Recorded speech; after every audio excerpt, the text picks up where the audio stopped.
Yo halo, kali ini ada konsol game handheld dari Sony yang ukurannya tuh kecil tapi ternyata lebih canggih.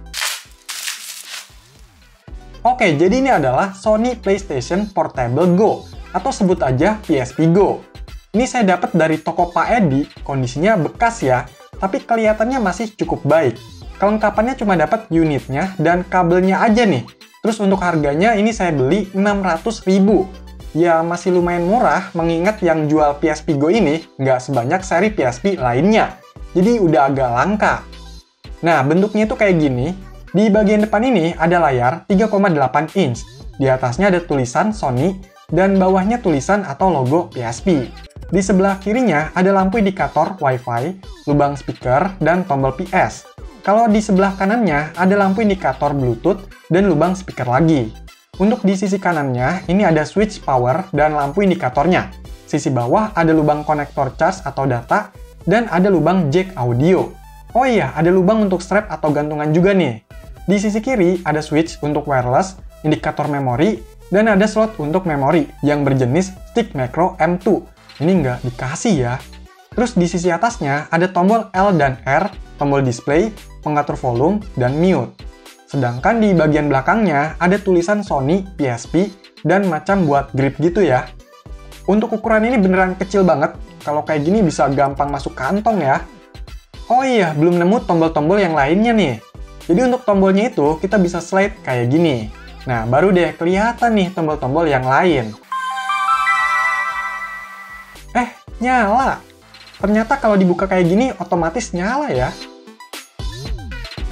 Dan inilah tampilan utama dari PSP Go. Tapi bentar, kita cek tombolnya dulu nih. Jadi untuk layout tombolnya kayak gini, ada di pad, tombol segitiga bulat X kotak, terus start select, analog, dan di sini juga ada mikrofonnya ya. Oke lanjut, secara tampilan sistemnya ini masih mirip kayak PSP seri yang lain, yaitu menggunakan Source Media Bar atau XMB. Tapi yang bikin beda ketika slide-nya ini ditutup, bakalan muncul tampilan jam kayak gini. Dan untuk layarnya ini bukan touchscreen ya, jadi navigasinya tetap cuma pakai tombol aja. Untuk sistem softwarenya ini versi 6.61. Ini udah pakai custom firmware Pro C Unlimited. Terus untuk sistem storage-nya ini, yang 16 GB, itu sisanya tinggal 65 MB aja. Karena di sini udah diisi full game ya sama penjualnya. Banyak banget nih, ada sekitar 30-an game. Mantep lah. Oke, karena udah ada gamenya, jadi langsung aja gas main game.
Untuk gamenya ini ya masih sama kayak PSP yang lain, dan performanya juga nggak beda.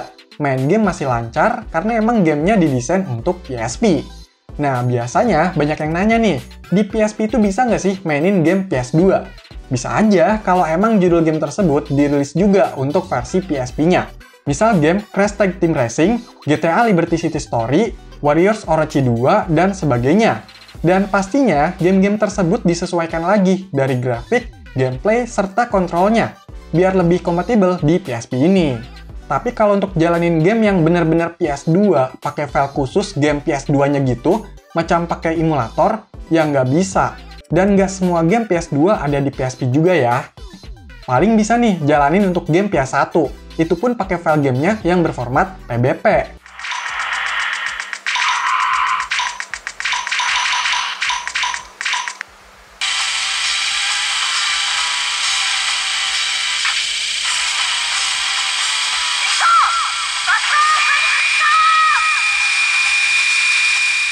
Kalau untuk main game PS1, mungkin ada yang bingung nih, terus tombol R2 dan L2-nya pakai apa? Jadi sebenarnya itu masih bisa di mapping ya, misalnya pakai gerakan di analog ini.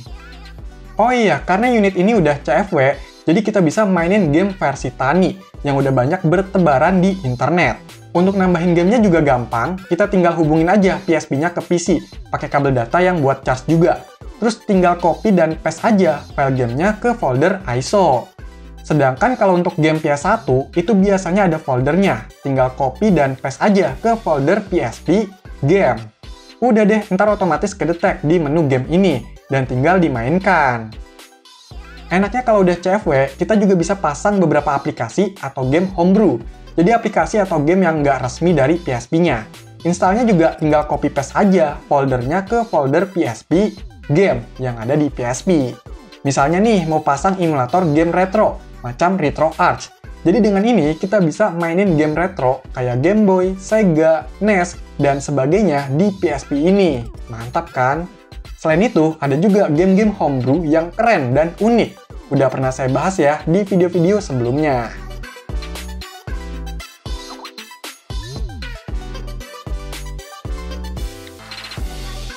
PSP Go dirilis sekitar tahun 2009, meneruskan seri dari PSP 3000. Dan harganya waktu itu di sini sekitar 3,6 jutaan. Secara desain, PSP Go memang beda banget ya dibandingkan seri PSP yang lain. Mirip-mirip nih sama Sony Xperia Play yang pernah saya bahas waktu itu. Tapi pastinya kalau PSP Go ini khusus untuk game ya.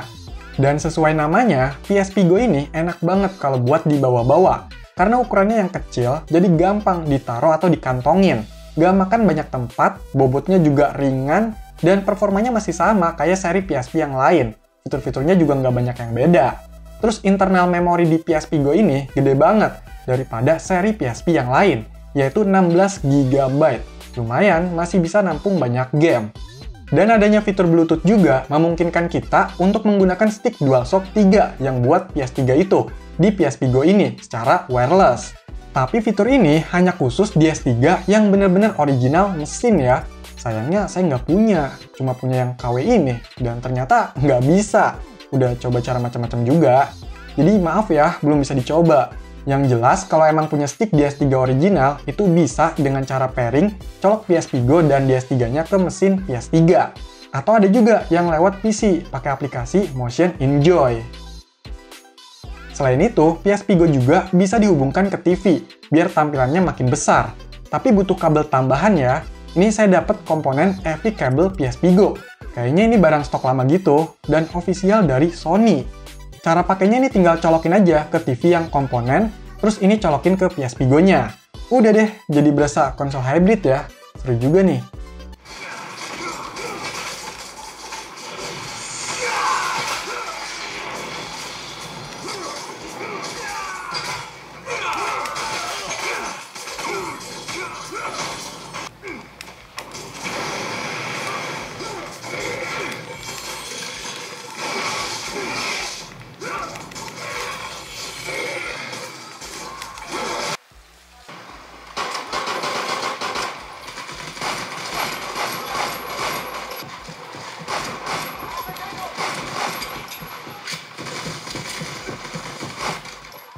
Dengan ukuran yang lebih kecil kayak gini, selain ada kelebihan, pasti ada kekurangannya juga. Misalnya hilangnya dukungan UMD. Jadi kita nggak bisa mainin game fisik di PSP Go ini. Cuma bisa mainin game-game digital yang bisa di-download dari PlayStation Store. Ya, sebenarnya nggak masalah sih kalau buat sekarang, karena rata-rata yang jual itu udah dalam kondisi CFW. Terus ukuran layarnya lebih kecil dibandingkan PSP seri lain. Jadi mungkin untuk sebagian orang kurang nyaman buat main, bikin cepet capek mata. Ya, walaupun di layar yang lebih kecil dengan resolusi yang sama, jadinya lebih rapet nih pikselnya. Terus untuk tombolnya ini lebih kecil dan pendek. Layoutnya juga agak beda dari PSP yang lain. Dengan tombol yang seperti ini dan desain body yang seperti ini juga emang kurang begitu nyaman dibandingkan PSP pada umumnya. Kapasitas baterainya juga lebih kecil nih, cuma 930 mAh. Dan gak enaknya lagi, udah tanem. Jadi nggak gampang gonta-ganti baterai cadangan. By the way, di unit saya ini untuk baterainya masih tahan sekitar 3 jam untuk main game. Belum lagi untuk sistem slide-nya nih, agak risih. Di unit saya ini udah agak kendor gitu, jadi ngeri takut patah atau fleksibelnya yang rusak. Ya, walaupun kayaknya nggak sebanyak masalah fleksibel di Xperia Play yang layarnya itu touchscreen. Ya, emang itu resiko-resiko yang harus dibayar dari sebuah ukuran yang dibikin lebih kompak sih. Walaupun masih bisa diatasin kalau pakai stick DS3 dan sambungin ke TV kayak tadi, tapi jadinya nggak portable ya. PSP Go ini secara sistem dan game masih sama dengan seri PSP yang lain. Cuma dibikin lebih compact, terus ada beberapa hal yang ditambah di PSP Go ini sehingga jadi lebih canggih. Tapi ada juga hal penting yang dipangkas.